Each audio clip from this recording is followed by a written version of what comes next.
Hello friends, সবাই কেমন আছো? তো আজকে নতুন একটা ব্লগ নিয়ে চলে এসেছি। মোচার চপ আর পটলের চপ। তো পটলটা আমি কেটে নিয়েছি আর মোচাটাও কেটে নিয়েছি।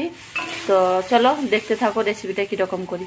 মোচাকে তেল দিয়ে আর 5 ফোড়ন দিয়ে ভেজে নিয়ে তারপরে সিদ্ধ করতে বসে দিয়েছি, তারপরে দেখতে থাকো। তো এখানে বেসন মাখিয়ে নিয়েছি আমি, জল ফুটিয়ে গেছে, তো সিদ্ধ হয়ে গেছে, তো তুলে নিব। এখানে দিয়ে দিলাম সাদা তেল, হয়েছে দিয়ে দিব চিনি, লাল হয়েছে। এবার পেঁয়াজ দিয়ে দিব,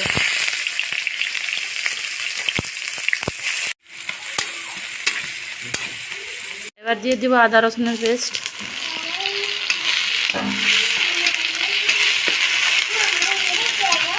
দিয়ে দিব হলুদ গুঁড়া, করে দিয়ে দিব লঙ্কা গুঁড়া, মানে জল দিয়ে দিব, ভালো করে কষিয়ে নিব।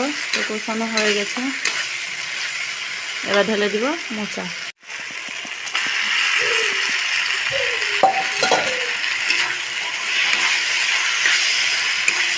ভালো করে ভেজে নিতে হবে যাতে জল না থাকে। হয়ে গেছে, তো আমি এটা তুলে নিব, করে নিচ্ছি, তারপরে গিয়ে চপ করব।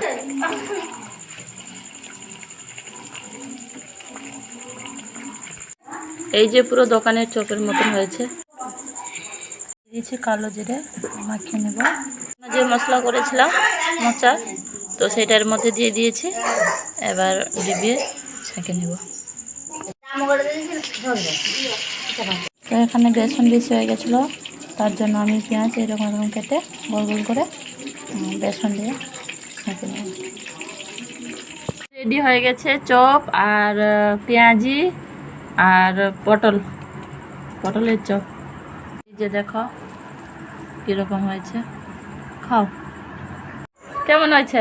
ভালো হয়েছে, তোমরাও এরকম বাড়িতে বানিয়ে খাও। এই যে ভিতরে এরকম পেঁয়াজ।